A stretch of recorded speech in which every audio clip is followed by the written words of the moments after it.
Əgər bir münasibətdə küskünlük, incilik yaşanıbsa, bu sevgi münasibəti də ola bilər, dostluq da, iş əlaqəsi də, ilk addımı atan insan həmin münasibətin lideri olur. Çoxları haqlı olduğunu düşünərək geri çəkilir. O gəlib danışsın, o üzr istəsin, mən niyə addım atım deyə düşünür. Amma unutmayaq, haqlı olmaqla lider olmaq eyni şey deyil.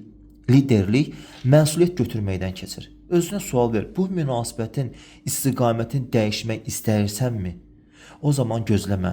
Qadın ya kişi, rütbə ya yaş fərq etməz. Münasibətdə kim daha üstündürsə, kim daha ürəkli və dəyərləri güclüdürsə, o da ilk addım atar. Çünki o bilir ki, əsl dəyişiklik içdən başlayır. Əgər mən haqlıyam, o gəlsin deyirsənsə, bəlkə birazı gözləyim, özü başa düşər deyirsənsə, deməli sən bu münasibətin liderliyindən imtina edirsən və bəlkə də dəyər verdiyin bir əlaqənin itməsinə səssizcə razı olursan. Bu yalnız şəxsi münasibətlərə aid deyil, iş həyatında da belədir. Əgər rəhbərinlə aranda bir gərginlik varsa və sən sakitcə kənarda gözləyirsənsə, bil ki, o gərginlik orada qalacaq. Amma sən içindəki liderliyi oyadıb, onunla açıq danışmağa getsən, məsələn desən ki, dünənki vəziyyət barədə düşündüm, mən də öz payımı anlamağa çalışıram.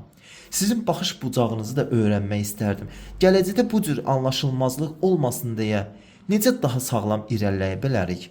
Bu cür səmimiyyət və məsuliyyətli yanaşma səni o vəziyyətin liderinə çevirir. Söhbətin tonu dəyişir, qarşı tərəfin sənə baxışı dəyişir və münasibət yenidən doğulur. Unutma, liderlik sükutda yox, şuurlu addımda gizlidir.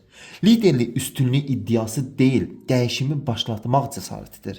Sən məsuliyyəti üzərinə aldığın anda enerjin dəyişir və o dəyişən enerji ilə həyat sənə yeni qapılar açmağa başlayır.